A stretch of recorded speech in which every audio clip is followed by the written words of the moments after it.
welcome to the Tortilla Challenge. To my right, we've got Steven Guerrero, who is the head of all of our fulfillment at Masienda.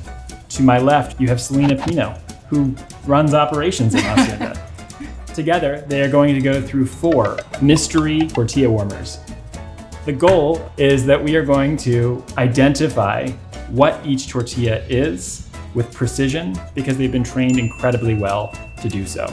If they both get 4 out of 4, they get to keep their jobs. Are you ready to compete?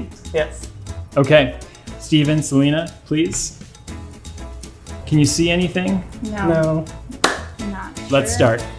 Tortilla number 1. All right, put your hands out, please. Let's taste it, let's feel it, let's smell it. I'm not feeling a lot of like separation, Separation. like as if it puffed, you know? Ooh, okay. Steven, what are you smelling? Corn. Corn.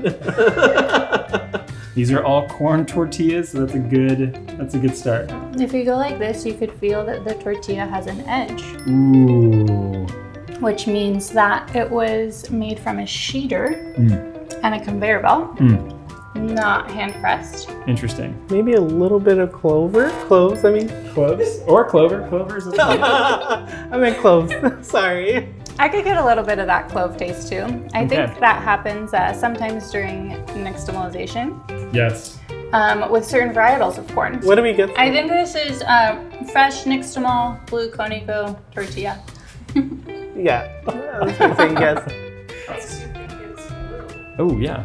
Because the clove flavor often shows up in conico particularly. Let's remove the blindfolds.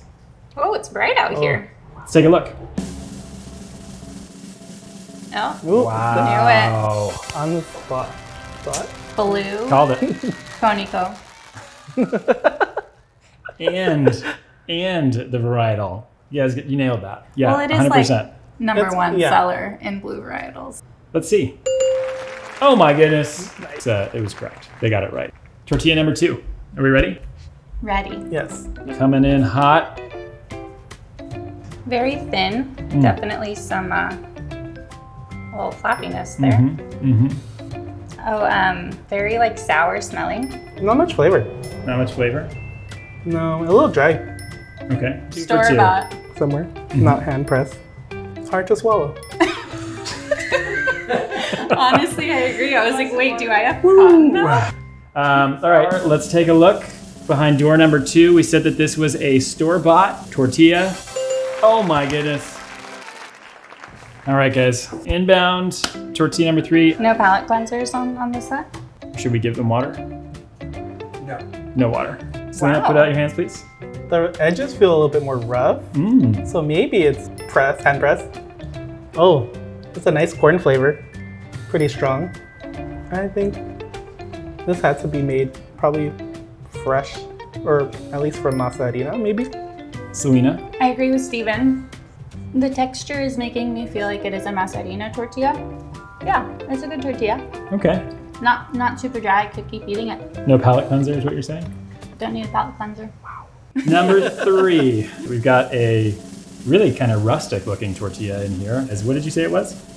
Did we define it? Masienda? Heirloom Masienda. Let's take a look. Masienda, Masienda. Of course. Masienda Masienda Looks like for number the- 3.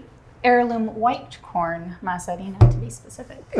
Is this the last one? This is the last one. Not a lot of smell. Yeah, I'm not getting that strong smell. I'm not feeling much puff. It kind of like tastes like nixtamal, but doesn't taste like corn.